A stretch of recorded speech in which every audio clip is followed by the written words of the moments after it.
Kaputing ahas ni Madam Maharlika Boljakera, inisa-isa na daw na i-shutdown dito, shutdown doon hanggang sa tuluyan ng maglaho at wala nang makakapigil pa sa mga demonyong gumagalaw at sumisip-sip sa pera ng taong bayan. Pero Maharlika, may isa pang hawak na video ni First Lady Liza Marcos na hindi pa daw niya ilalabas sa ngayon. Pero take note, hindi ito ang pulburon video na nagtrending noong unang mga buwan, pero may clue na binigay si Madam Maharlika Boljakera na dito daw ay sinabi niya na lasing daw si First Lady Liza Marcos dito sa video na hawak at hindi pa niya ito ilalabas sa ngayon dahil ito daw ay isa sa kanyang mga alas laban kay First Lady Liza Marcos, tambaluslos at pati na rin kay Kuting. Kaya komento pa ng mga netizen na sumasakit na ang ulo ng taong bayan sa namumuno sa gobyernong ito. Kahit na saang lugar ako pumunta, karamihan ay galit at nabudol na. Dapat ayusin na ang pamamalakad. Sana wag nyo nang ipaalam ang about sa video po. Ilabas na lang langga. Grabe, anong klaseng tao na nabudol tayo sa pagboto?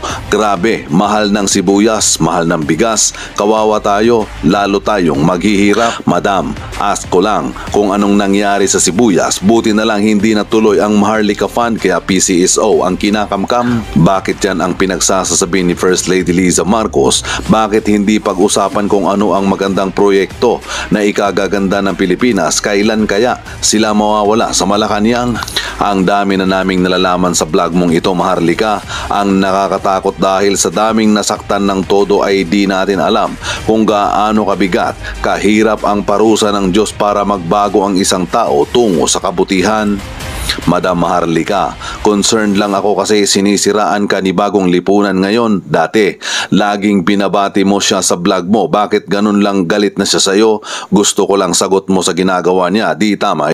Ang mga makakaliwang grupo sa Congress, unahin natin ang SMNI na pati Facebook page, YouTube, lahat ay gusto nilang gamitin, baliin ang batas, gamitin ang kanilang power para ipabagsak ang SMNI.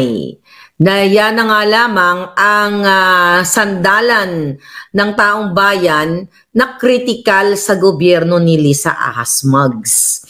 Okay? Yung sila Brosas dyan. At syempre, dahil kaalyado na yan ni Liza Ahas Araneta Mugs. Araw-araw po, yung bunganga ko ay hindi natin aalisin ang pangalan ni Liza Ahas Araneta Mugs. You know why? Ulit-ulitin ko, siya po ang ulo ng lahat ng national problem sa ika nga ni Attorney Glenn Chong. Siya ang ulo ng kabalbalan ng ito. At bawat galaw dyan sa Congress ay namomonitor niya at may baspas po niyan ng hinayupak na babaeng yan. So ngayon mga kababayan, tignan natin dito. Umubo pa ng hitad. So ngayon mga palangga, ano ang impact na naman ito sa ating bayan? Ba? Parang hindi ko nakikita yung sarili kong Facebook okay? Baka nilunok na ni Liza Mugs. Tignan ko lang yung monitor ko ng mga comment ninyo para bonggang-bonggang. Okay. So, yan po ay instruction ni Liza. Ang bago niyang instruction, ipa-shutdown ang lahat. Okay? Anong ibig sabihin nun? Ipapa-shutdown tayong lahat. Ngayon, na-shutdown na. Nagwagi na sila doon sa ating dalawang Facebook account, which is Maharlika Boljakera and Maharlika. So, napa-shutdown na nila ang SMNI sa pamamagitan ng pagsuspende ng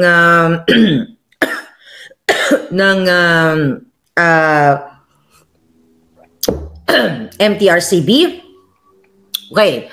So, ang daming pina-shutdown. Mayroong mga pinagurgur, 'di ba? Na hindi lang natin alam yung iba behind the scene at nauna actually diyan si Percy Lapid. I don't know kung ano naman ang kaso sa kanya. Dahil ulitin natin, tayo ay kritikal sa buwaka ng inang gobyernong itong Liza Ahas Araneta Mugs. Kung natatandaan ninyo mga kababayan, noong November of last year, sinabi ko sa inyo na nag-hire si Liza Mugs ng isang foreign firm Okay, na pangalanan nating si Mr. Peron. Okay, si Mr. Peron. Si Mr. Peron ay isang foreign firm na binayaran ng pera ng bayan ng gobyerno dahil sa utos ni Lisa Smugs. Ano ang utos ni bakit nag-hire si Lisa Smugs? By the way, sa hindi nakakaalam, during the campaign pa lang ay nag-hire na si Lisa Smugs ng mga taong magmamanman sa mga taong straight. Okay? When I say straight, during the campaign period, kapag ikaw ay opposing sa kanyang mga planong smuggling, sindikato, and everything, papakuha niya yung telephone number mo at ipapa-wiretap niya.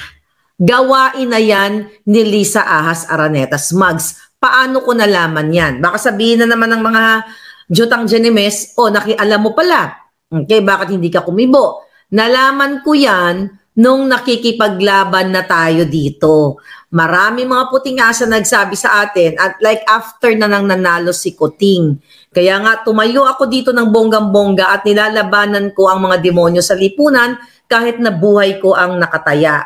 Ngayon, itong Mr. Peron na ito, mga palangga, okay, si Mr. Peron, okay, ay hinire ni Lisa Smugs last year pa, okay, para what? Para ampatin ang bumubugang apoy na mga kritisismo kay Kuting at lalo na sa kanya, kay Lisa Smugs.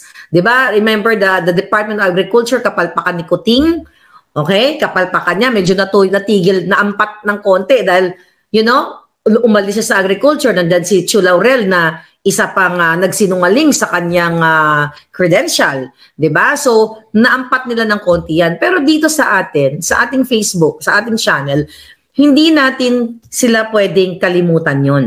So, by the way, sa lahat ng mga, ulitin ko 'to, kailangan ko paalala sa inyo, sa lahat po na gustong mag-follow sa aking Facebook sa Maharlika Network at Boljakan, mga kababayan, make sure na dyan kayo nakaklik sa link dito sa live na ito.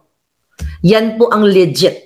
Kasi nga, makapangyarihan ang ahas sa lipunan dahil lahat po kayo, kahit sabihin yung ordinaryong citizen kayo, wala kayo sa gobyerno, minamanmanan kayo. I'm telling you, isa shutdown tayong lahat. Martial law. Mamaya i-connect natin to sa speech ni Lisa Smugs sa La Union. Kung paano paano ma-open ang inyong mga mind. So ngayon, mga kabapalangga, so November last year, dahil bagsak na bagsak nga si Kuting tungkol sa issue ng agriculture, sa pulboronic, na involvement nila with the Sayarot at iba pang mga kontrobersya. Loto, ayan, gusto nilang kalimutan, ay nag-hire si Lisa Smugs gamit ang pera ninyo, pera nating lahat, pera ng bayan, ng isang Intel firm na kung saan ay mag-a-advise sa kanya at magmo-monitor ng tunay na survey ni Kuting. So since bagsak si Kuting, di ba? Recently, mas mataas pa rin si Inday Sara sa kanya. In the past, laging mataas si Inday Sara sa kanya. Nilalamon siya ng buo. So anyway, itong si Mr. Peron, okay, we will call him Mr. Peron. Si Mr. Peron ay isang bonggang-bonggang eksperto pagdating sa pag-a-advise, OPR, Black Ops, lahat. So ang payo kay Lisa Smugs na nung November, magtuto ka na lang sa arts and culture. Gayahin mo si Imelda. Pero dahil ayaw ni Lisa gayahin si Imelda kasi gusto niya magkaroon siya ng sarili niyang identity bilang isang kasabwat ng smuggler, nagpapanalo sa loto para sama-samang babangon muli para maging milyonaryo, coming from sa masangsang niyang bunganga. Okay? Yan po ang gustong panindigan ni Lisa Ahas Smugs. Ang gusto ni Lisa Smugs, makilala siya kung paano manggipit ng tao.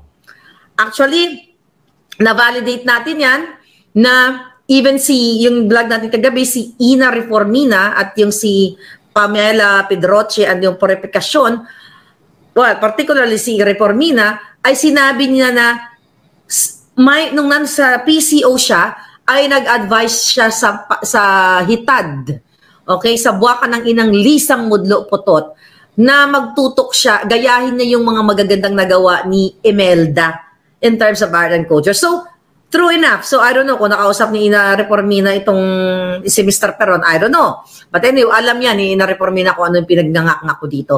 So, ayaw ni Lisa niyan. Kasi, ang gusto niyang tutukan kung paano kamkamin at kung paano panalunin sa loto ang kanilang mga dami o kanilang mga kasabwat na kasukulukuyan ngayon na what? Dinidinig sa Kongreso, sa Senado, pero wala pa rin, hindi pa rin inilalabas kung sino itong mga nanalo. Yun, ayaw kasi, mahirap kasi gawin ang mga, let's say, arts and culture o yung mga magagandang advocacy kung hindi talaga galing sa puso mo. Kasi, ang intensyon ni Lisa Araneta Marcos ay kung paano makapag-deliver ng goods yung kanyang mga appointees, goods of money, lahat pera. Wala namang iba pera sa kanya para isungal-ngal sa buwakan ng inang babaeng ito. Ngayon, mga palangga, ayaw niyang, kahit na may advisor pa siya, matigas pa rin ang ulo niya. Okay? Gumagawa pa rin siya ng kabalbalan. Kaya nga, di ba, itong mga ginagawa niyang like sa kick-off rally, yung pinwersa nila, yung mga empleyado ng gobyerno, nag-issue sila ng memorandum, di ba?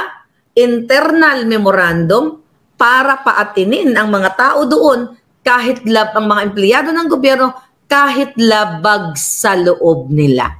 So ngayon, ang sabi ni Mr. Peron, kasi hindi ka nakakatulong kay Kuting. Sa halip, ikaw ay liability. Hindi ka asset, kundi ikaw ay liability. So maghinay-hinay ka muna. Ito muna yung approach natin. Kaya naman, mga kababayan, nag-change of branding sila. Ano yung change of branding? So nagbait-baitan, kunyari, alam mo, ang demonyo, kahit mamupo at opo yan, kahit magganon-ganon yan, demonyo pa rin yan. Right? Demonyo pa rin yan. Mga palangga, bago ko salansanin ang mga pinagsasabi ni Lisa Smugs, ni Lisa Smugs dito sa La Union, yung speech niya, yung drama niya, mag-ingat kayo. Okay? Even you, not individual, okay? Mag-ingat kayong bago po kayong magmensahe ng inyong mga expose o yung mga hinaing ninyo, make sure na legit yung account. Like, ulitin ko po dahil ayaw ko po kayong mapatay. Ayaw ko kayong magurgur. Ayaw ko kayong mapahamak.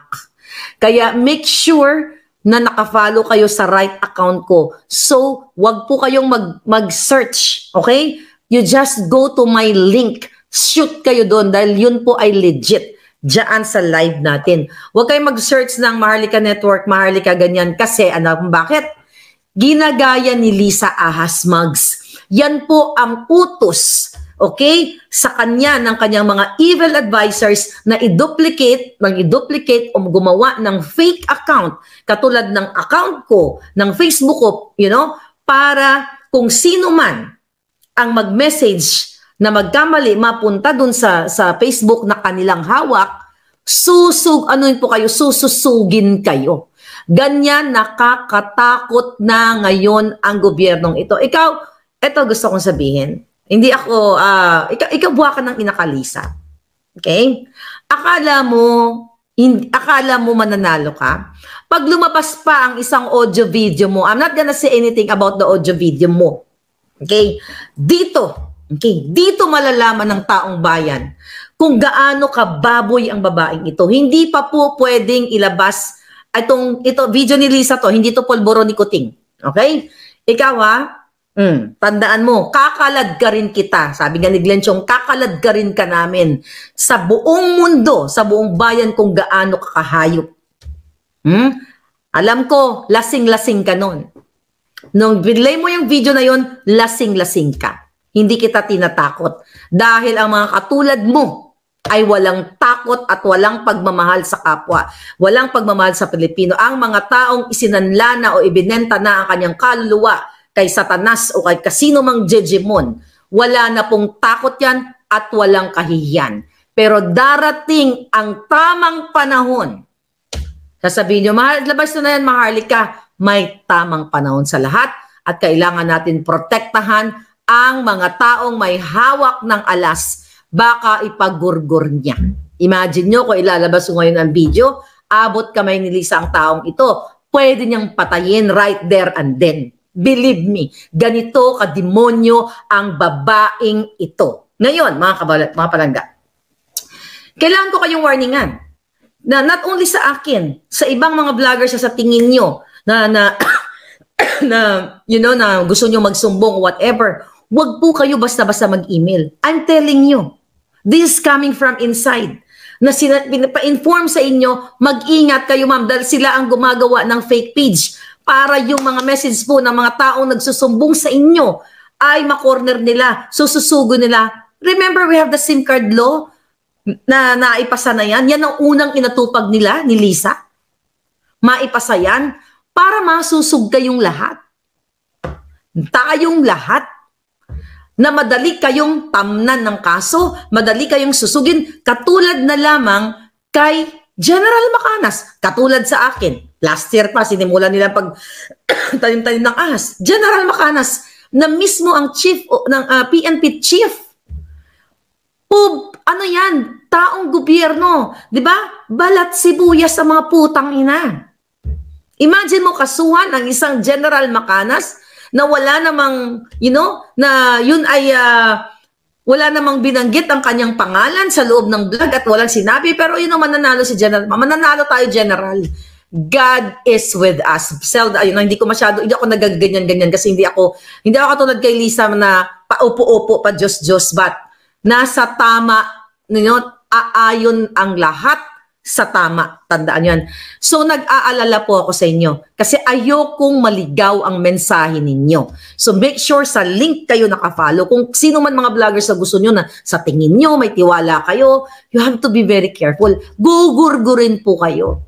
Kung kaya ni Lisa mag-spend ng millions of billions of money, millions dito sa mga proxy case, yung kay General Macanas na case na ginawa ni Acoda, that's what you call proxy case. Yung ginawa sa akin, you know, yung sandamakmak kung sino-sinong mga in the past, di ba? Proxy case yun. Anong ibig sabihin yan? Dahil hindi ni Lisa tayo makasuhan, dahil kakaladgarin natin siya sa buong mundo, gumagamit siya ng tao para gipitin ang mga vloggers like General Macanas, like me, and like you. Okay? So, mag-ingat kayo mga kababayan. So, ito si Mr. Peron ay inuutusan siyang, ay sinasabi mag-change branding ka muna, magbait-baitan ka.